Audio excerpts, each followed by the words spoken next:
Are we in quorum call? We are. I ask unanimous consent the quorum be dispensed with. Without objection. Democratic Thank you, leader. Mr. President. Well, now that the Senate has concluded a very divisive debate about the Supreme Court, it's time to talk about the #1 issue to the American people, health care. We begin that debate tomorrow when the Senate will take up a Democratic motion to repeal the Trump administration's effort to expand short-term insurance plans. Let me be clear.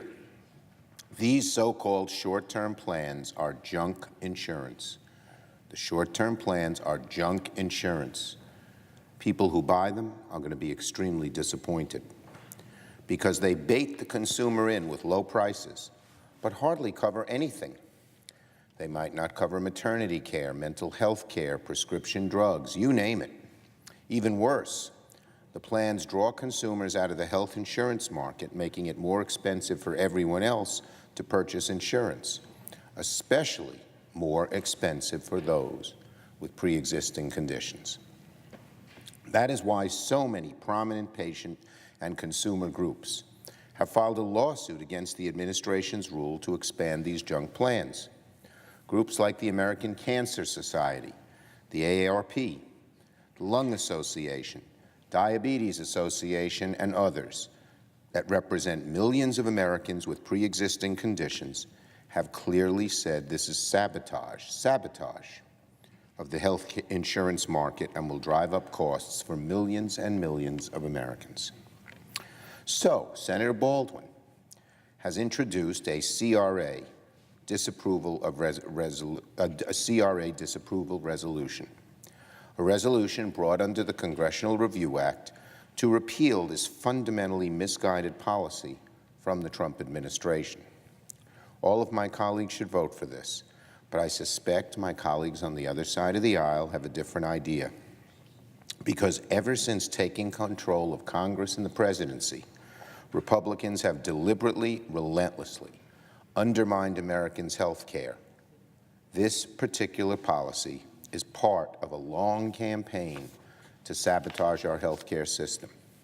Remember, nearly every Republican was silent when President Trump canceled the program that helped low-income Americans afford insurance.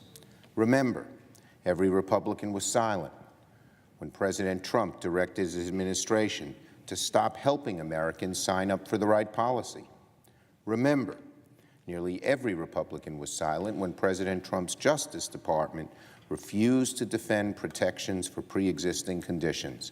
And a large number of Republican attorneys general, some running for Congress, Senate right now, were part of the Trump administration's efforts to say it's just fine to get rid of protections for those with pre-existing conditions. And remember, nearly every Republican voted to gut Medicaid, raise premiums on older Americans, repeal protections for Americans with pre-existing conditions, and move us towards a future where 20 million Americans, fewer Americans, had health care. And remember, every single Republican voted to repeal the coverage requirement and cause premiums to be much higher this year than they needed to be.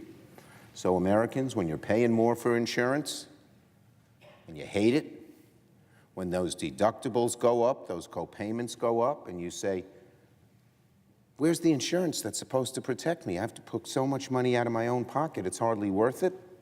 Look to the Republican side of the aisle here and what our senators, your senators, if you come from a state that represents them, has done. As a result of Republican sabotage, premiums are up, out-of-pocket costs are up, prescription drug costs are up, and the quality of insurance is down, in many cases, way down. Under this Republican president and this Republican Congress, Americans are paying more to get lower quality health insurance. Again, let me say that. Americans under this president, this Congress, are paying more to get less when it comes to health insurance. And protections for pre-existing conditions are under assault in so many different ways. No wonder why in poll after poll, Americans rank health care as the #1 issue in the upcoming election. Tomorrow, the Senate will have an opportunity to undo a portion of the Republican campaign to sabotage health care. And in November, the American people will have a golden opportunity to move our country in a dramatically different direction by voting for Democratic candidates who will work to improve our health care rather than so many of those Republican candidates who, in obeisance to the big insurance companies, work to destroy it. I yield the floor. Note the absence. Nope. I don't note the absence of a quorum because we have a quorum right here.